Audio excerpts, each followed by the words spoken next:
Evangelio del día, proclamación del Evangelio de Jesucristo, según Lucas 12, 39-48. En ese tiempo, Jesús dijo a sus discípulos: «Tened por seguro esto.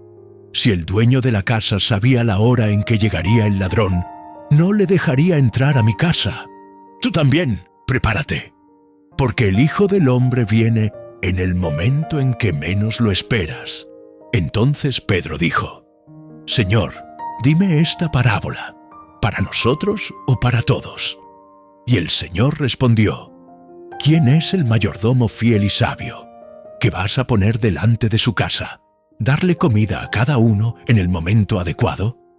Bienaventurado el siervo cuyo amo, al llegar, encuentra actuar así. De cierto os digo, el Señor te confiará la administración de todos sus activos. Sin embargo, si ese empleado piensa: mi jefe está tardando mucho, y empiezan a golpear a los sirvientes y criadas, y comer, beber y emborracharse, el amo de ese empleado llegará en un día inesperado y en un momento inesperado, lo partirá por la mitad y le hará compartir el destino de los infieles. Aquel empleado que, conociendo la voluntad del Señor, no preparó nada, ni actuó según su voluntad, será azotado muchas veces. Sin embargo, el empleado que no estaba al tanto de esto, hicieron cosas que merecen castigo, será azotado unas cuantas veces. A quien mucho se le da, mucho se le exigirá. A quien mucho se le ha confiado, mucho más se le exigirá. Hijos e hijas, deténganse un momento y cierren los ojos. Dejen que esta palabra del Evangelio de Lucas resuene en ustedes, pues no es solo una advertencia lejana. Es un espejo que nos confronta con nuestra forma de vivir cada día, cada minuto que se nos da. Jesús comienza hablando del ladrón, y la imagen es poderosa, inquietante. A nadie le gusta la idea de que allanen su casa, de ver su refugio violado, su seguridad destrozada en un instante. Y dice, con una sencillez mordaz, que el Hijo del Hombre vendrá a la hora que menos esperen. Piensen bien, ¿cuándo es la hora en que menos esperar? Es cuando la vida es demasiado tranquila, cuando la rutina nos anestesia, o paradójicamente, cuando el caos nos consume tanto que no hay espacio para pensar en lo eterno. Ahí es donde reside la primera trampa psicológica que Jesús quiere desenmascararnos. La ilusión de control. Nos pasamos la vida planeando jubilaciones, vacaciones y carreras profesionales a largo plazo. Y eso está bien. La prudencia es una virtud, pero cuando esta planificación se convierte en una negación de nuestra finitud, cuando ignoramos la inevitabilidad de que todo puede cambiar en un instante, ya sea con la venida final de Cristo o con el final de nuestro camino personal, nos volvemos psicológicamente vulnerables. Por eso Pedro, en su afán humano, pregunta: «Señor, ¿nos cuentas esta parábola a nosotros o a todos?». Esta pregunta, hermanos míos, es nuestra eterna excusa. Queremos saber si el sermón es para el vecino que falta a misa o para el compañero de trabajo que no actúa éticamente. Queremos externalizar la culpa, desviar la responsabilidad de nosotros mismos. Pero la respuesta de Jesús, con una sabiduría que trasciende el tiempo, nos devuelve al centro. No habla del ladrón, habla del administrador. Cambia el enfoque del miedo a misión. ¿Quién es el mayordomo fiel y sabio? No es el que nunca peca, ni el que vive con pánico esperando la hora fatal. Es el que está ocupado. Servicio es quien pone el alimento en la mesa, no solo literalmente, sino también brindando sustento espiritual, emocional y moral a quienes Dios ha puesto bajo su cuidado. La fidelidad aquí es activa, es práctica, es la virtud de la presencia atenta, ahora. El crudo realismo de la parábola entra en juego cuando Jesús describe al siervo infiel. Piensa, mi Señor tarda, ¿y qué hace con su libertad? Se hunde en el abuso de poder, golpeando a sus sirvientes, y en la autodestrucción, comiendo, bebiendo y emborrachándose. Observen la conexión. La espera, cuando no está llena de servicio, se convierte en ociosidad destructiva y, peor aún, tiranía el vacío existencial que surge de la falta de propósito, se convierte en violencia contra los demás y contra uno mismo. Piensen en sus vidas. ¿En qué piensan que Dios está demorando demasiado? ¿En el perdón que no envía con la suficiente rapidez? ¿En el cambio que tarda en ocurrir? El tiempo de espera no es un tiempo muerto, es un tiempo de administración. Si pasamos este tiempo posponiendo nuestro llamado, ya sea amar a nuestro cónyuge, criar a nuestros hijos o actuar honestamente en el trabajo, estamos usando la demora como una licencia para pecar. Estamos actuando como el empleado infiel. El castigo, que parece duro, se partirá en dos. No debe verse como una venganza divina, sino como la consecuencia lógica de la desviación del propósito. Es la ruptura de la unidad de la vida. Donde había amor, hay odio. Donde había servicio, hay abuso. Y finalmente, Jesús nos pone el listón a cada uno. A quien mucho se le da, mucho se le exigirá. A quien mucho se le ha confiado, mucho más se le exigirá. Esta es la línea que debería despertarnos. No habla de lo que no tenemos, pero ¿de qué? Ya nos ha sido dado si tienen la salud para escuchar, los talentos para trabajar, la fe para orar y el conocimiento de esta palabra. Entonces son los administradores a quienes se les ha confiado mucho. Esta responsabilidad no es una carga, es un reconocimiento del valor que Dios ha puesto en ustedes. No vivan bajo la ilusión de que la responsabilidad es solo para obispos o sacerdotes. Es para ustedes, hoy, ahora. Levántense y administren con prudencia el tesoro que es la vida. Queridos amigos, continuemos meditando en el corazón de esta parábola, porque toca una profunda herida en el alma humana, nuestra relación con el tiempo y lo inesperado. Jesús insiste, el Hijo del Hombre vendrá a la hora que menos pensáis. Esta frase, pronunciada con la dulzura y firmeza del Maestro, desmonta en nosotros esa fantasía infantil de que la vida es completamente predecible, de que podemos predecir la llegada de Dios o nuestro propio fin. El gran dilema psicológico aquí es que la mente humana detesta la incertidumbre. Se aferra desesperadamente a la rutina, a lo que se puede planificar y catalogar. ¿Y cuál es nuestro mecanismo de defensa ante esta terrible e inevitable incertidumbre? Es procrastinación del alma. Solemos decir, todavía tengo tiempo. Haré la verdadera conversión durante la Cuaresma, en Año Nuevo, cuando los niños crezcan, cuando me jubile. Hemos adquirido una peligrosa mentalidad de postergación, que vida real y a rendirse verdaderamente a Dios están siempre en el futuro, no en el presente, que es donde realmente reside la gracia. Pero el Señor nos presenta la imagen del ladrón precisamente para romper esta complacencia. Piénsenlo. Cuando el ladrón viene, no fija una hora. Viene en la oscuridad de la noche, cuando estamos más vulnerables y somnolientos, cuando bajamos la guardia. Lo que quiere mostrarnos es que la vigilancia no es una emoción de miedo, sino más bien una postura de amor y de responsabilidad madura. Es la convicción de que nuestro tiempo, nuestro hoy, es un dominio demasiado valioso para desperdiciarlo. Y aquí es donde entra la respuesta de Jesús sobre el mayordomo fiel. La pregunta de Pedro, ¿es para nosotros o para todos?, revela un deseo de eludir la responsabilidad personal. Y el Maestro, con infinita paciencia, responde hablando de servicio de hormigón. Los fieles son quienes dan de comer a cada uno en el momento oportuno.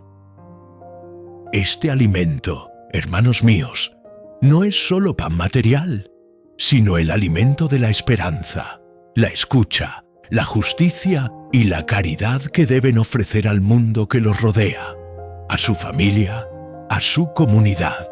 La infidelidad, a su vez, surge de una distorsión de la perspectiva. El empleado infiel no solo tiene un problema moral, tiene un problema psicológico de la expectativa. Piensa, mi jefe se está demorando demasiado. Esta aparente lentitud se convierte en la justificación de su caída. La larga espera no genera paciencia ni profundización, sino aburrimiento, resentimiento y, en última instancia, una licencia para el abuso. Se convierte en el tirano de un pequeño reino que era solo suyo. Confiado. De nada a nuestra reunión diaria aquí en el canal Cartas do Ceu. Todos son bienvenidos y bienvenido. Y también será muy importante para ti. Ya está aquí conmigo ahora mismo. Ya sigue dejando un me gusta, un pulgar hacia arriba, un pulgar hacia arriba. Aquí en el video, suscríbete aquí en el canal. También, si aún no estás registrado, y entonces haz esto, también el Evangelio llega a cada vez más personas. Intercambio. Observen cuán gradual es su caída. Primero, el egoísmo. Luego, la violencia. Empieza a golpear a los sirvientes. Y, finalmente, la evasión de la realidad mediante la embriaguez. Este es el ciclo destructivo del pecado en nuestras vidas. Cuando no administramos fielmente lo que se nos ha dado, nos volvemos crueles con los demás y autodestructivos. El amo que lo desgarra en dos no es un verdugo, sino el amo mismo, tu realidad implosionando la vida desordenada. El infiel se destruye a sí mismo porque ha roto la conexión esencial entre su fe y su vida. Por eso, esta palabra nos llama a integración. La vigilancia no consiste en esperar el fin del mundo, sino en hacer de nuestro pequeño mundo, nuestro hogar, nuestro trabajo, nuestro corazón, un lugar donde Dios pueda llegar en cualquier momento y encontrar todo en orden, administrado con amor. La verdadera preparación es la paz de saber que están cumpliendo su función, por sencilla que sea. A quien mucho se le da, mucho se le exigirá. No te sientas pequeño ante esta exigencia, sino más bien honorable. Dios confía en ti. Te ha dado talentos, tiempo y, sobre todo, su palabra.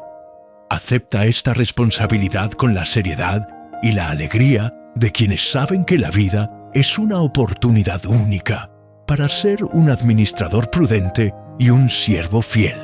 Amigos míos, hay un pasaje en esta lectura que, lo confieso, siempre me ha hecho detenerme y respirar hondo. Un pasaje que arroja una luz inquietante sobre la justicia de Dios y nuestra propia conciencia. Me refiero a la distinción que hace el Maestro entre dos tipos de siervos infieles: los que conocieron la voluntad del Señor, pero no prepararon nada, y los que no la conocieron e hicieron cosas que merecían castigo. Ambos cometen errores, ambos serán azotados, pero uno será azotado a menudo y el otro a menudo. Aquí, amado mío, no se trata de matemáticas de castigos, sino de una lección profunda sobre responsabilidad y conocimiento. Jesús nos habla de nuestra propia psicología moral. El castigo no es un acto sádico de Dios, sino el dolor interno y la consecuencia externa de haber traicionado la verdad que sabíamos, sé la verdad. Quien conoce la voluntad y la ignora, vive en un estado de constante abnegación. Debe, cada día, silenciar la voz de su conciencia, justificar lo injustificable y construir un muro de racionalizaciones para proteger su ego. Piense en el peso psicológico de esta decisión. La persona que actúa en contra de lo que sabe que es correcto no solo peca, disociación. Hay una ruptura interna. El alma sabe, la mente finge no. Esta lucha interna es el dolor de los azotes repetidos, es el precio de vivir una vida dividida. Es la ansiedad persistente, el sueño que se escapa, el miedo constante a ser descubierto. Este es el terrible castigo de la negligencia deliberada, la pérdida de la integridad personal y la paz mental. Por otro lado, el empleado que actúa mal por ignorancia, porque no tuvo la misma instrucción, la misma oportunidad ni la misma luz, no está libre de culpa, pues toda mala acción tiene consecuencias, pero su castigo es menor. Sus azotes son pocas veces. Esto nos enseña a ser humildes y menos críticos. ¿Con qué frecuencia miramos el pecado de los demás y lo condenamos con la misma severidad que nosotros mismos? Jesús nos recuerda que la medida de la culpa está vinculada a medición de la luz recibida. Este es el gran llamado a nuestro autoanálisis. Deja de compararte con quienes parecen saber menos o han tenido menos oportunidades. Tu responsabilidad se mide por tus logros. Confiado a ti si has sido bautizado, si tienes acceso a la Eucaristía, si posees la palabra, si has tenido la gracia de una educación, de una familia que te enseñó a distinguir el bien del mal, entonces el listón es más alto para ti. Y esto, insisto, no es una carga, es una dignidad aterradora. Quienes poseen gran conocimiento, talento o riqueza, cargan con la responsabilidad moral de distribuirlos y usarlos. El conocimiento sin caridad es arrogancia, el talento oculto es pereza espiritual y la riqueza no compartida es egoísmo. En cada uno de estos casos, la flagelación se repetirá muchas veces, porque en cada caso hubo conocimiento de la voluntad, pero una negativa a actuar. La negativa no es solo un error, es una traición a la confianza divina. La prudencia del mayordomo fiel, por tanto, no consiste solo en hacer las cosas, sino en hacerlas con la mayor prudencia, plena conciencia de su valor. No solo espera al jefe, honra su ausencia con su trabajo. Vive su vocación en el presente, transformando la espera en servicio, la incertidumbre en fe práctica. Es esta postura de integridad la que nos libera de la disociación y nos garantiza la paz que el mundo no puede dar. A quien mucho se le da, mucho se le exigirá. No rehuyan esta exigencia, hijos míos. Miren lo que Dios les ha dado. Acepten que el peso de las responsabilidades, de hecho, la medida de su inmenso amor y confianza en ustedes. ¡Ánimo! Mis hermanos y hermanas en Cristo, hemos llegado a un punto en el que la palabra nos desafía a mirar dentro de nuestras ansiedades más íntimas. Cuando Jesús nos dice que estemos preparados, que estemos vigilantes, no nos pide que vivamos en un estado constante de pánico, mirando al cielo o al reloj, esperando el momento final. Esta no es la vigilancia del miedo paralizante, sino más bien la vigilancia del amor, lo que nos impulsa al servicio. Hay una distorsión psicológica muy común en la fe: convertir la expectativa de la venida de Cristo en una fuente de terror en lugar de esperanza. Esta ansiedad, que yo llamo vigilancia neurótica, nos hace querer huir del mundo, escondernos en oraciones repetitivas y vacías, ignorando la realidad tangible que Dios nos ha confiado. Pero el administrador fiel no se esconde. Él es laboral, es dar comida en el momento adecuado. La verdadera preparación no es un estado emocional, sino un estado de acciones, la certeza de que la mejor manera de esperar en el Señor es estar profundamente comprometidos con lo que Él nos ha pedido. En el contexto de la parábola, el amo confía al sirviente la tarea de alimentar a la familia. Consideren el significado de esto. La misión de cada uno de nosotros es sustentar la vida. Sustentar la vida de nuestro cónyuge con paciencia. Sustentar la vida de nuestros hijos con límites y amor. Sustentar la vida de la comunidad con honestidad y oración. La infidelidad, como hemos visto, comienza con el pensamiento: mi jefe se está demorando demasiado. Este pensamiento es, en realidad, una manifestación de nuestra impaciencia y presunción. Es nuestra manera de decirle a Dios: yo sé mejor que tú cuál es el momento oportuno. Es el ego que exige gratificación inmediata, una prueba visible de la presencia de Dios.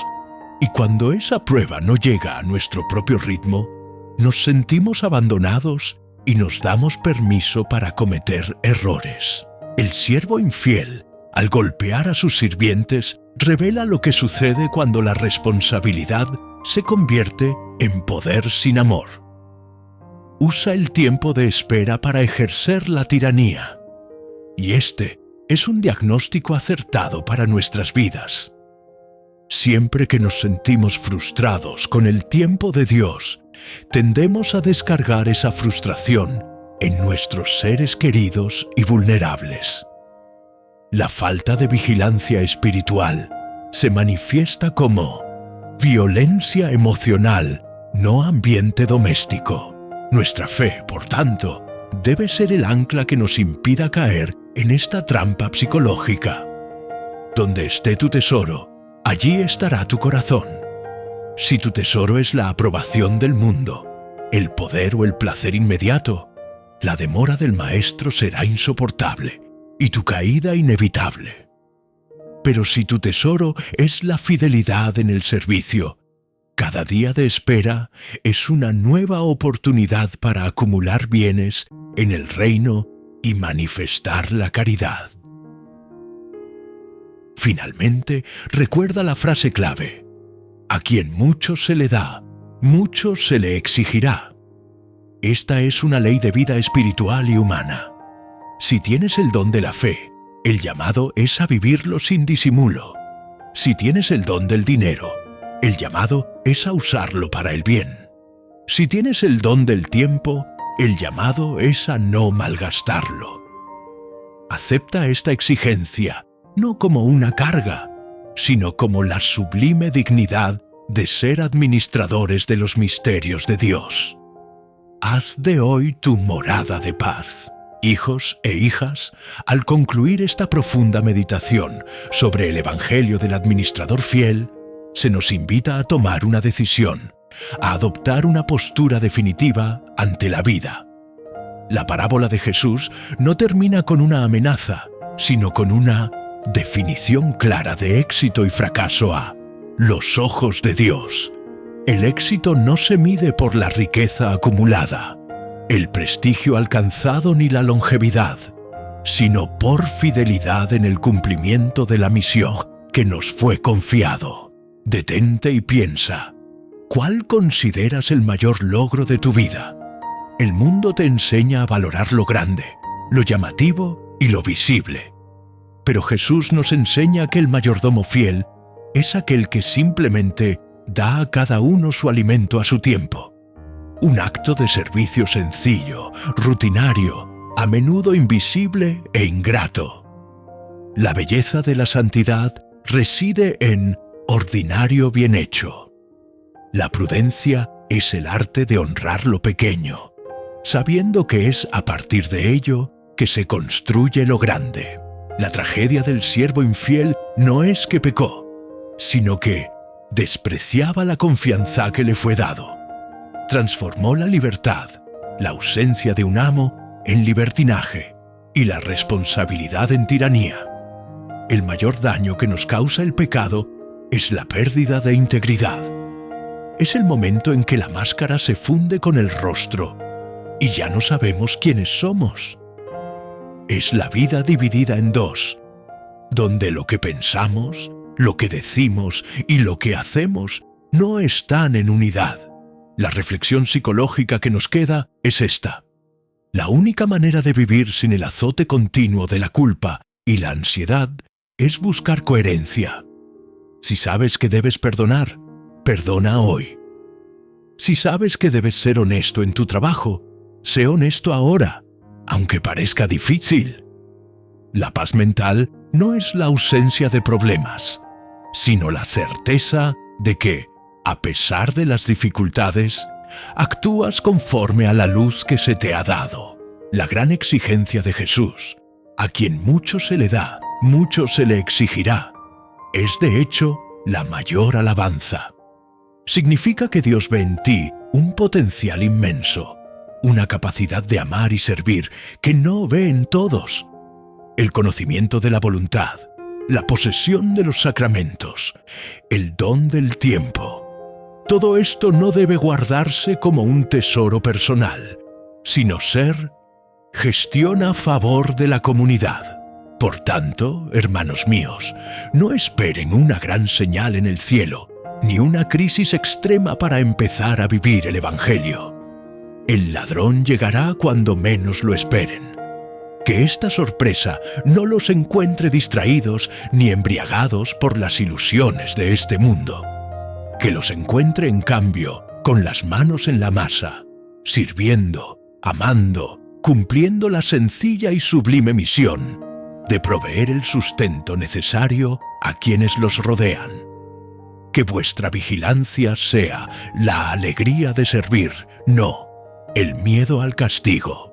Sé prudente al administrar tu tiempo, tus talentos y tus afectos. Que el Señor a su llegada encuentre en ti un corazón íntegro, un administrador fiel y un hijo amado que cumplió su deber con la más profunda humildad y amor. Que así sea.